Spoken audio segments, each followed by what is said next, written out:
Peter Tosh knew exactly how he would die, by the hands of the ungrateful. September 11th, 1987. Kingston, Jamaica. The night air thick with humidity and the distant rhythm of music drifting from downtown bars. Inside a modest house in the suburb of Barbican, Peter Tosh sat in his living room with friends, the scent of marijuana smoke mixing with the sound of laughter. It was a Friday night like any other, except for one thing. 3 men were approaching his door with guns. Dennis Lepo Lobben knocked. Tosh recognized him immediately. This was someone he had helped, fed, given money to when no one else would. Tosh opened the door. Within minutes, 7 people were forced to lie face down on the floor. He had fed his killer. He had sheltered his executioner. Lepo demanded money. But this wasn't about robbery. Everyone in that room knew it. This was about silencing a voice that had been too loud for too long. The first shot shattered the silence. Then another, and another. By the time it was over, Winston Hubert McIntosh, the man the world knew as Peter Tosh, lay dead at 43 years old, his blood soaking into the floorboards of the home he had opened to the very man who killed him. 2 others died with him. 4 survived, including his partner Marlene Brown, who would later say, "Peter didn't die. He just went silent because the world stopped listening." The official story would call it a botched robbery. The newspapers would reduce it to a paragraph about a former whaler killed in a home invasion. But those who knew Tosh's story, who understood what he represented and what he had fought against, knew this was no random act of violence. This was the inevitable conclusion to a life spent speaking truth in a world built on lies. They can't kill the truth, they can only kill the messenger. To understand the bullet, you must understand the song that led to it. But to understand why Peter Tosh had to die, we must first understand why he refused to live quietly. We must travel back to a Jamaica where poverty was destiny, where speaking up meant beatings, where the only weapon a poor black man had was his voice. And Peter Tosh had the loudest voice of them all. The year was 1944. Grange Hill, Jamaica, a rural village where survival was an accomplishment and dreams were luxuries the poor couldn't afford. Winston Hubert McIntosh was born into a world that had already decided what he was worth. Nothing. His father left before he learned to walk. His mother disappeared into domestic work in Kingston when he was a child. Winston was raised by his aunt in a house where food was scarce and love was scarcer. Other children had toys. Winston had a tree branch and a single guitar string he stretched between 2 nails. He taught himself rhythm by listening to the wind, melody by mimicking birds, rebellion by watching how the powerful crushed the powerless every single day. By the time he was 10, he could make music from anything, a tin can, a wooden box, the anger in his chest that had nowhere else to go. Could their early childhood experiences have laid the foundation for later triumphs or tragedies? For Peter Tosh, abandonment didn't create emptiness. It created fury. A focused, righteous fury that would define every song he ever wrote, every word he ever spoke, every fight he ever picked with people far more powerful than him. In 1962, at 18 years old, Winston met 2 other young men who understood what music could be beyond entertainment. Bob Marley, smooth-voiced and strategic. Bunny Wailer, spiritual and grounded. Together they formed the Wailers, and together they would introduce the world to a sound that was part protest, part prayer, part prophecy. Reggae music. Bob wanted redemption. Bunny wanted salvation. Peter wanted revenge and called it justice. Was the success they achieved truly worth all the pain they endured? The Wailers struggled for years, playing small clubs, recording singles that barely sold, living on the edge of poverty while trying to make music that mattered. Peter worked construction jobs, fixed cars, did whatever it took to survive while refusing to compromise the message in their songs. By the early 1970s, the Wailers had caught the attention of Island Records and producer Chris Blackwell. who saw commercial potential in reggae music if it could be packaged correctly for international audiences. The albums Catch a Fire and Burnin' introduced the world to the Wailers' revolutionary sound. But behind the music, tensions were building. Peter Tosh was watching Bob Marley become the face of reggae. The acceptable face, the peaceful face, the face that white record executives and concert promoters felt comfortable putting on posters. Bob sang One Love and talked about unity. Peter sang Get Up, Stand Up and talked about fighting back. Bob was becoming a symbol of hope. Peter was becoming a problem. The breaking point came in 1974. Peter left the Wailers not because of money or ego, but because he refused to be background music to anyone's message, even Bob Marley's. Bob sang about peace because he had sponsors, Peter would later say. I sang about war because I had none. Behind all that confidence, was there an unbearable isolation that nobody saw? Peter Tosh went solo at a time when being a solo reggae artist outside of Bob Marley's shadow was commercial suicide. But Peter had never cared about commercial success. He cared about truth. And in 1976 he released Legalize It, an album whose title track openly advocated for marijuana legalization at a time when such advocacy could get you arrested or worse. The song became an anthem, but it also made Peter Tosh a target. The Jamaican government banned it from radio. Police harassed him constantly, pulling him over, searching his car, arresting him on trumped-up charges. Peter responded by smoking marijuana more publicly, more defiantly, carrying his guitar like a weapon and his voice like a declaration of war against Babylon.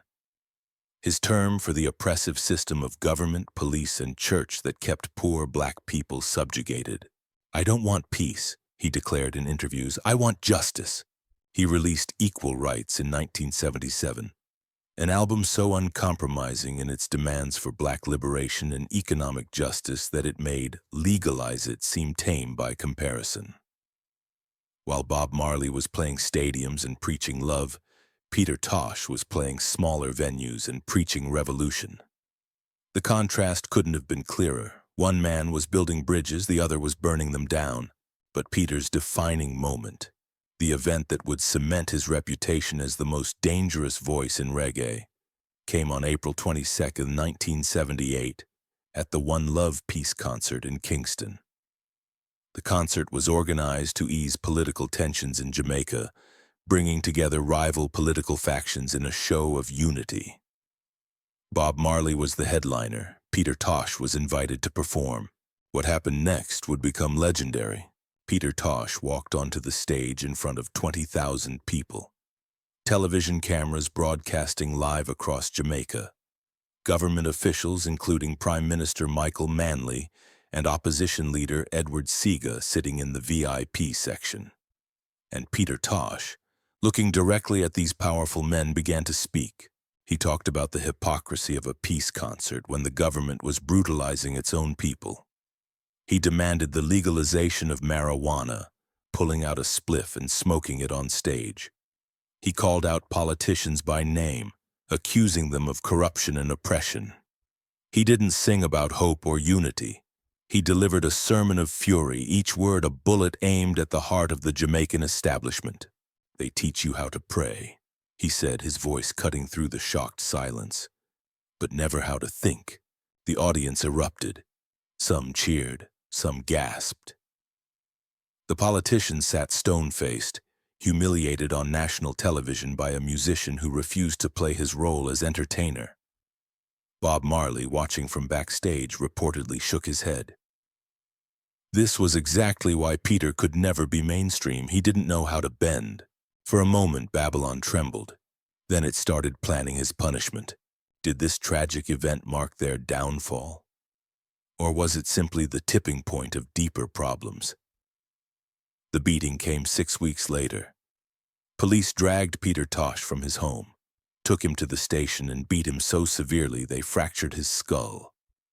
They broke his hand, his guitar hand, shattering bones with batons while telling him this is what happens to troublemakers who don't know their place. They broke his bones, but not his frequency. They left him in a cell, bleeding and broken, assuming that would be the end of Peter Tosh's loud mouth. They were wrong. The beating changed something in Peter. Not his message. That would never change.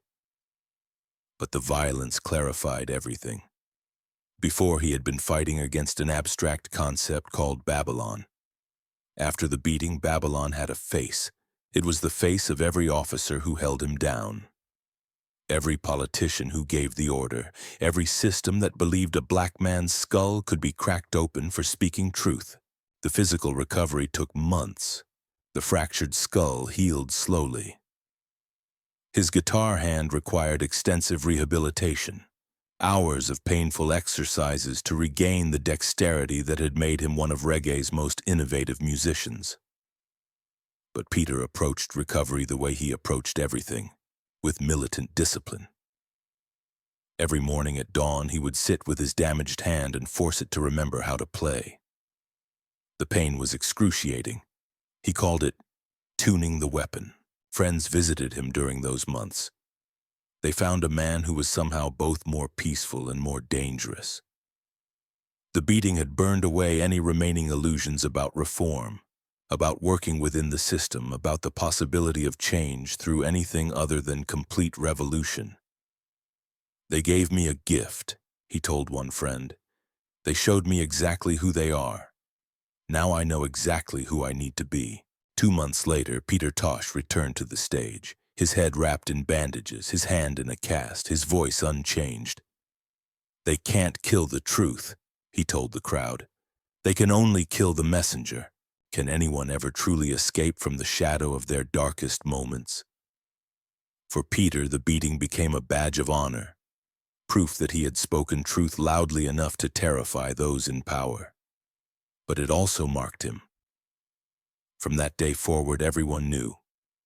Peter Tosh would never stop, never compromise, never be quiet, which meant eventually someone would have to make him stop permanently. His career continued, but on his terms. He signed with Rolling Stones Records after meeting Mick Jagger, who admired Peter's refusal to sanitize his message.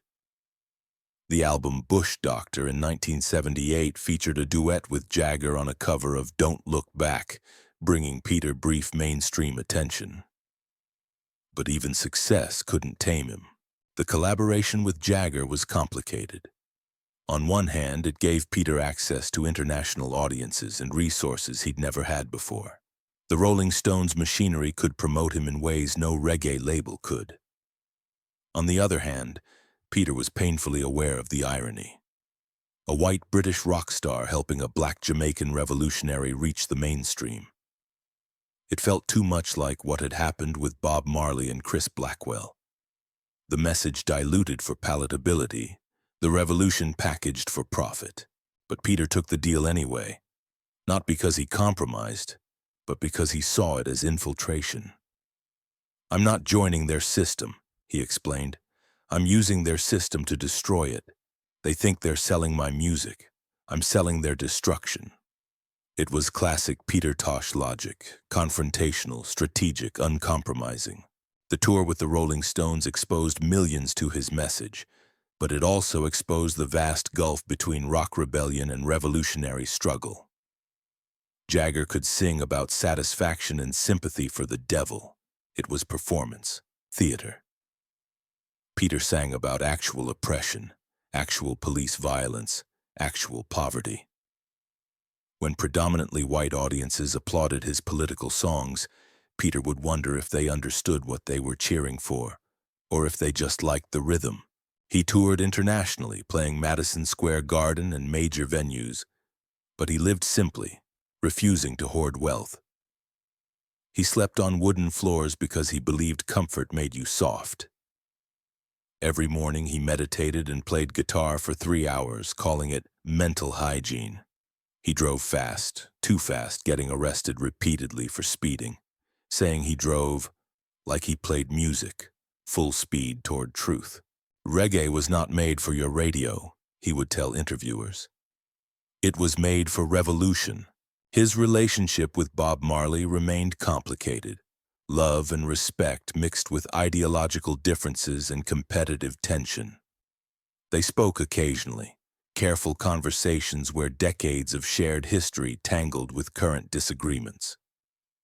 Bob was becoming a global ambassador for reggae and Rastafari, meeting with diplomats, playing for massive international audiences, softening the edges of the message to reach more people. Peter saw this as betrayal. Bob saw it as strategy. Both believed they were serving Jah, just through different methods. There's a story, possibly apocryphal but repeated enough to have its own truth, about a conversation they had in 1980, a year before Bob's death. Bob had just returned from a tour of Europe, playing to stadium crowds. Peter asked him what it felt like to be so loved. Bob reportedly said, "No, it feels like responsibility. All those people listening, I can't waste their attention." Peter's response cut to the bone. "And I can't waste the truth just to keep their attention." It was the essential difference between them. Bob believed in meeting people where they were, guiding them gently toward consciousness. Peter believed in confronting people with uncomfortable truths, forcing them to choose sides. Bob built bridges. Peter burned them down and asked which side of the river you stood on. When Bob died of cancer in 1981, Peter was devastated. They had been brothers even when they disagreed. Bob's death left Peter as the last major voice of the Wailers' original message. It also left him more isolated than ever. Bob was gone. Babylon relaxed. Peter kept talking. That was his final mistake. Were these final decisions acts of surrender, or courageous acts of self-preservation? Throughout the 1980s, Peter continued recording and performing, but the world was changing. MTV and pop music were dominating global culture. Reggae was being commercialized, smoothed out, made palatable. Peter's raw, angry political reggae felt increasingly out of place in an industry that wanted entertainment, not revolution. The 1980s were cruel to truth-tellers. Reagan and Thatcher were in power, preaching prosperity while gutting social programs. The Cold War was entering its final phase, and anyone who talked about revolution or socialism was viewed with immediate suspicion. Peter's message, that capitalism was oppression, that Western governments were thieves, that the system needed to be torn down and rebuilt, was not just unpopular, it was dangerous to voice publicly. His albums during this period, Wanted Dead and Alive, 1981, Mama Africa, 1983, Captured Live, 1984, were critically respected but commercially marginal. Radio stations wouldn't play them. MTV wouldn't show his videos. Concert promoters hesitated to book him, worried about protests or police attention. Peter was being systematically erased from mainstream culture, not through censorship exactly, but through calculated indifference. He felt it. In interviews from this period, there's a weariness beneath the defiance. He was only in his late 30s and early 40s, but he sounded like a man who had fought for decades and was running out of opponents willing to engage honestly. "They don't argue with me anymore," he said in a 1985 interview. "They just pretend I'm not speaking," but he kept speaking anyway. He remained disciplined, focused, uncompromising. He practiced Rastafari faith devoutly, viewing himself as the voice of Jah, God speaking through him. He maintained his relationship with Marlene Brown, one of the few people who saw beyond the militant public persona to the man beneath.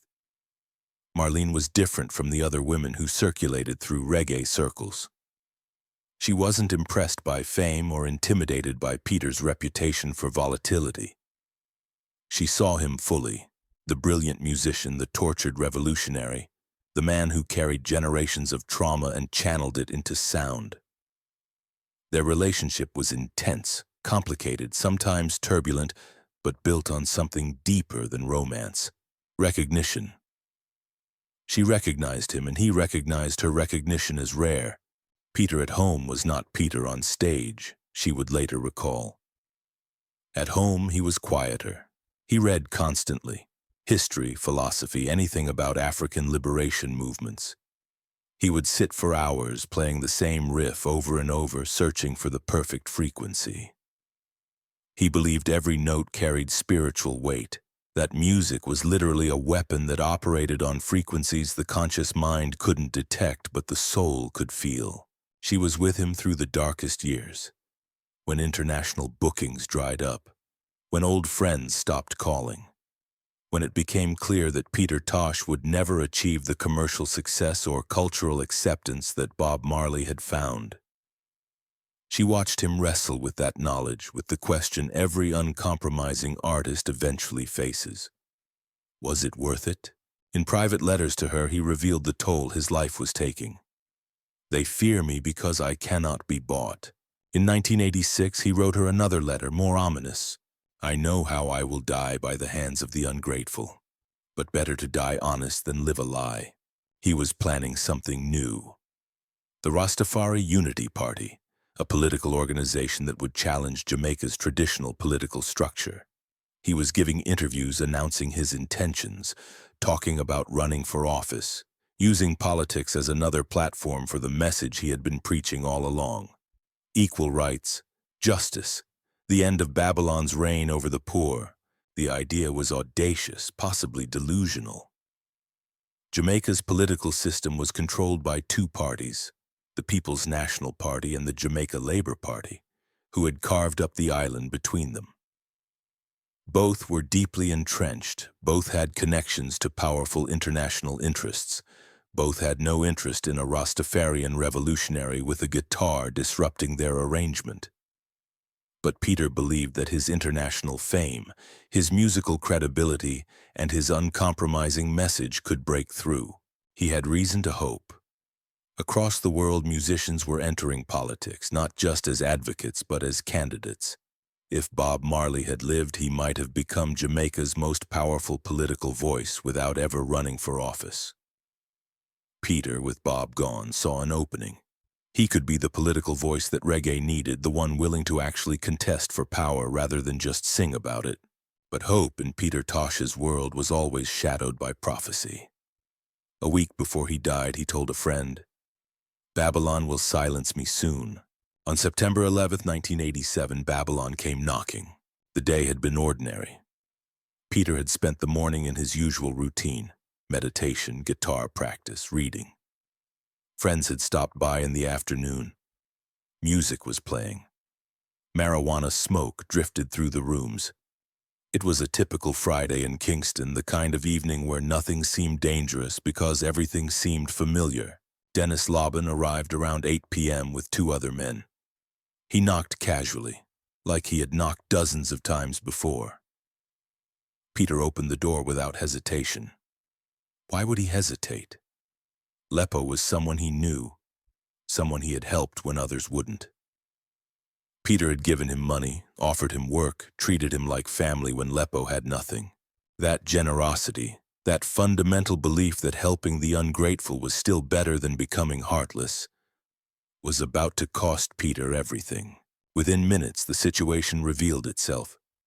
Guns were drawn. 7 people in the house were forced to the floor. Peter, Marlene, friends who had simply come over to listen to music and share a Friday evening. Lepo demanded money. Peter tried to reason with him. This wasn't necessary. Whatever Lepo needed, they could figure it out. There was no need for violence. But this was never about money. Everyone in that room knew it, especially Peter. He had been expecting this moment for years, had written about it, talked about it, prepared for it spiritually, if not practically. The only question had been when, and who would be chosen to pull the trigger. The first shot ended the conversation, then another and another. Gunfire in a small room is deafening, disorienting, final. By the time the shooting stopped, 3 people were dead: Peter Tosh, herbalist Wilton Doc Brown, and disc jockey Jeff Free Eye Dixon. 4 survived, including Marlene, who would carry the trauma of that night for the rest of her life. Was their death as straightforward as reported? Or were powerful hidden forces involved? The official investigation called it a robbery gone wrong. Dennis Lobban, the triggerman, was arrested, tried, and sentenced to death, later commuted to life imprisonment. He claimed he needed money for his family, but the pieces never quite fit. Why did Lobban, whom Tosh had helped financially for years, suddenly turn on his benefactor? Why were only 3 specific people killed while others were spared? Why did Lobban seem so calm, so purposeful, according to survivors? And why did it happen just as Tosh was planning to enter politics, threatening to use his international fame to challenge Jamaica's political establishment? The conspiracy theories emerged immediately. Some believed the Jamaican government ordered the hit to eliminate a potential political threat. Others thought it was CIA-backed, fearful of another charismatic black revolutionary gaining power in the Caribbean. Still others suggested it was orchestrated by rival musicians or record industry figures who wanted Tosh's catalog and legacy without Tosh himself. The truth, as always, likely lies somewhere in the intersection of personal grudge and political convenience. Lepo Lobban may have pulled the trigger for his own reasons, but he was pulling it in a context where Peter Tosh had made powerful enemies and where his death would be convenient for people far more powerful than a small-time criminal. What hidden secrets might still remain untold behind their public image? Peter Tosh's murder investigation was notably brief, the trial suspiciously quick, the official narrative accepted without much questioning. Files remain sealed. Witnesses who survived have said little publicly. Marlene Brown, who was there that night, has spoken only obliquely about what she saw and heard. In the years since his death, Peter Tosh has been slowly rediscovered by new generations. Hip-hop artists sample his music. Protest movements play "Get Up, Stand Up" at rallies. His face appears on T-shirts worn by activists who weren't born when he died. He has become what he always was, a symbol of uncompromising resistance. But the mainstream still doesn't quite know what to do with Peter Tosh. He's too angry, too political, too unwilling to be the acceptable face of reggae that Bob Marley became. Documentaries about him, like Stepping Razor Red X in 1992, struggle to find audiences beyond reggae enthusiasts. His albums are critically acclaimed but commercially overshadowed by Marley's catalog. Perhaps this is fitting. Peter Tosh never wanted to be loved by the mainstream. He wanted to be heard by the oppressed. He wanted his music to be ammunition, not entertainment. He succeeded, even if it cost him everything. In Jamaica, every September 11th, people gather to remember the Night of the Red X.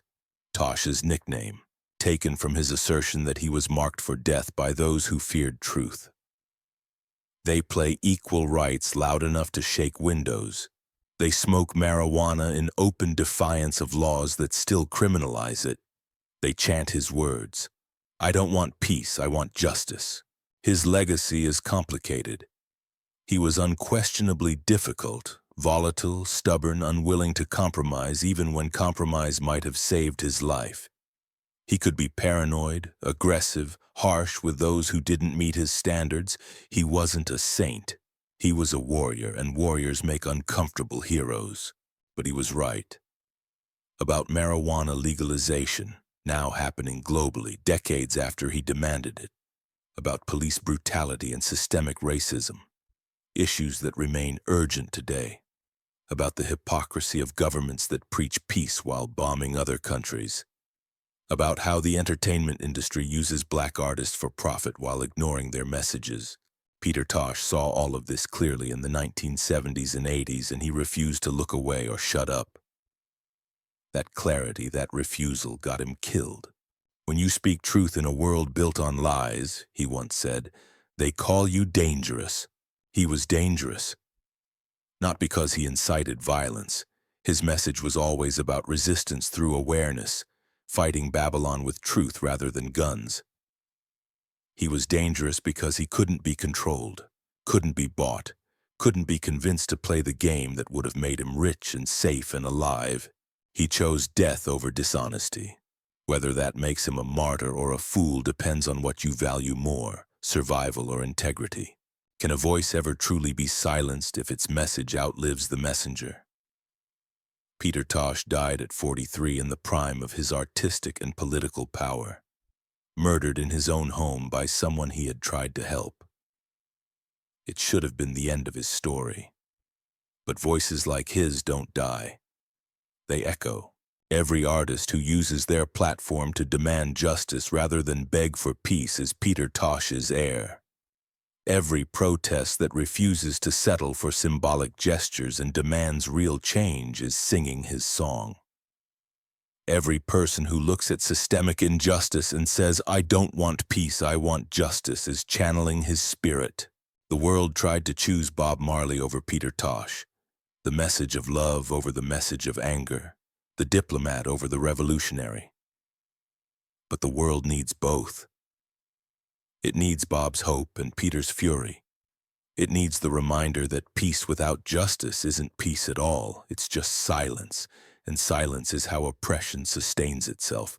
Peter Tosh refused to be silent. They beat him for it. They banned him for it. They killed him for it. And 35 years after his death, his voice is still ringing out, still demanding what he demanded then: equal rights and justice. He lived like he sang, uncompromising, unfiltered, unafraid. He drove fast, spoke hard truths, never bent to power. He was the stepping razor, the sharp edge that cuts through lies. And when Babylon finally silenced him, it proved exactly what he had been saying all along. The system doesn't fear violence, it fears truth. His final recording sessions, weeks before his death, reportedly included a song with the refrain, "I'm the toughest." He was.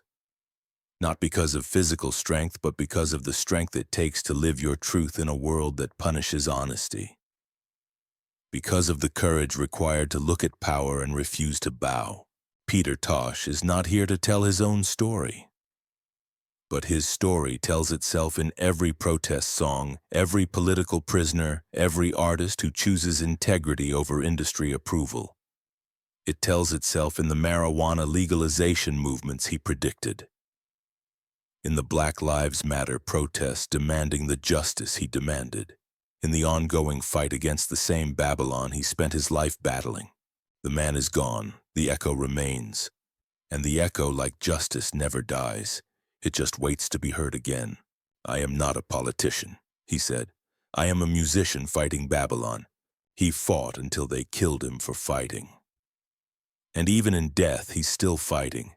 His music still serving as the soundtrack to revolution, his words still resonating with anyone who understands that peace is not the absence of conflict, but the presence of justice. What can we learn from a man who chose to die rather than lie? That truth is worth the cost, that some fights are worth losing your life over, that being remembered as difficult is better than being forgotten as compliant, that the messenger may be killed, but the message survives. Peter Tosh knew they would kill him. He wrote about it, talked about it, prepared for it. He could have left Jamaica, could have stayed quiet, could have sung love songs and made millions. He chose differently. He chose to be the voice that couldn't be bought, the conscience that couldn't be silenced, the stepping razor that kept cutting until they broke the blade. They broke the blade, but the cuts remain. The wounds he opened in Babylon's facade are still bleeding. The questions he asked are still unanswered. The justice he demanded is still denied. And every time someone plays equal rights, every time a protester shouts, "Get up, stand up," every time an artist chooses truth over safety, Peter Tosh wins another small victory in the war he knew he couldn't win but refused to surrender. He died the way he lived, defiantly, honestly, uncompromisingly. The hands of the ungrateful pulled the trigger, but Babylon loaded the gun. And Peter Tosh, knowing exactly what would happen, kept speaking truth anyway. That's not tragedy. That's transcendence. That's what it looks like when someone decides their message matters more than their life. When someone chooses to be a martyr for truth rather than a survivor of lies. The night of September 11th, 1987, the music died in that Kingston house. But the revolution Peter Tosh sang about, that's still playing, still growing, still waiting for the justice he died demanding. And maybe that's the real lesson of Peter Tosh. Some voices are too loud to silence, some truths too powerful to bury, some fights too important to abandon just because you know you're going to lose. He lost his life, but he kept his soul. In Babylon, that's the closest thing to victory that truth-tellers ever get. No peace without justice, no silence without cost, no lie that lasts forever. Peter Tosh knew all of this. He sang it until they killed him for singing, and the songs remain louder than ever, waiting for the world to finally listen. How much truth can one man speak before truth starts to sound like madness? And when the messenger dies, who carries the song?